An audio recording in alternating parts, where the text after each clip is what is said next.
Guys, yung hipon to foreigner yata eh. Bakit ganyan eh? Hindi niya nakuhang dumilaw, maging parang orange.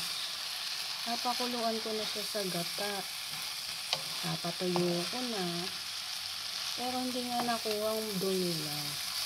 Maganda naman kanina yung hipon, hindi naman bilasa. Pero sadyang foreigner siya. Ganun kaya pagka foreigner hipon, luto ng hipon eh.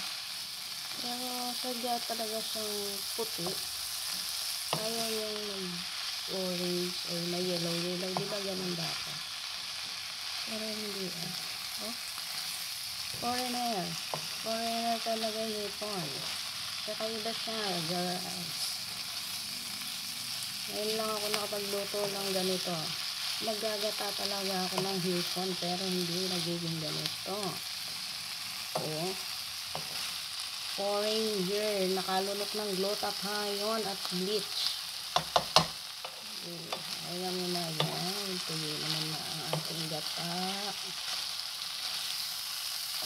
Guys, pumasok ako dito sa loob dahil naubusan kami ng basil. So, dito ako nagluluto ngayon sa aming electric stove. Kaso, ang aking kalanan dito sa loob ay hindi ang ilaw.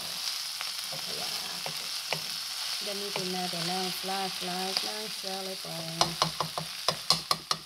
Ayan. Ayan na. So,